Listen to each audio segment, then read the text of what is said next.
Hi everybody, Melanie here. I am going to be sharing a recipe with you today. It is pumpkin chocolate chip cookies. So while there is sugar, and it's not maybe the healthiest recipe, it's a healthier version of the chocolate chip cookie. So either way you look at it, it's a better choice than just a regular chocolate chip cookie, and they're really good. So I'm going to show you how to do it. So the first step is to create your oat flour, and I never buy oat flour because it's so easy to make. You just basically put it in your food processor. It calls for a half a cup, so I put 1.25 cups of quick oats just to be on the safe side and make sure I have enough. So you just turn it on. And just that quickly, look, you can tell the consistency. It's like flour. And I'm going to let it go a little bit longer. And once you let it go for a little bit, at the end I usually just pulse it a couple times. Just to make sure you get all of the pieces that might be a little bit bigger that might be on the top. So as you can see, it's all done now, and it just turns into flour. So that's going to be my oat flour for the recipe.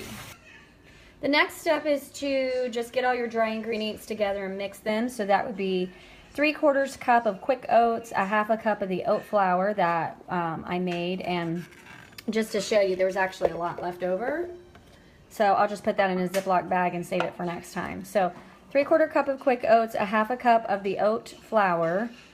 Then you add 1/4 cup of sugar, and of course you could use a sugar substitute. Definitely don't do something artificial though, but feel free to sub that out if you want to make it even healthier.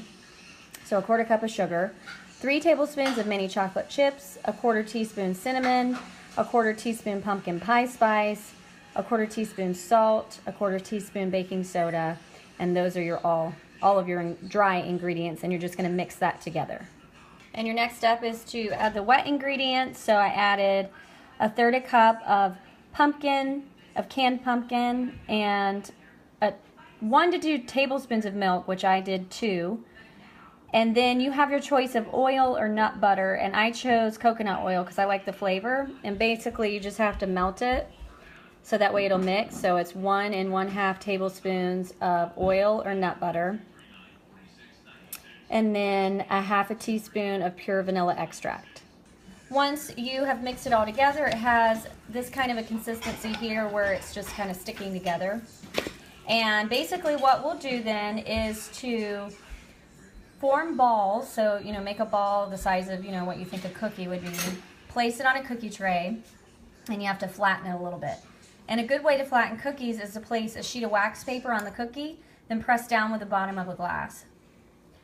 We'll bake these at 350 for 10 minutes. So once I've got them, mixed or prepared into the balls and then flattened, I'll show you what they look like before we pop them in the oven. And done. It's pretty easy to do. Just make sure you have wax paper and a nice glass, and just press them right down so they're flat. So I'll bake them, like I said, at 350 for 10 minutes, and I'll show you what they look like when they're all done. Finished product. They smell really, really good too. So I hope you try them, and if you do, definitely comment below, snap a pic, tell me how you like them, if the kids like them, and just let me know if you try them. See ya!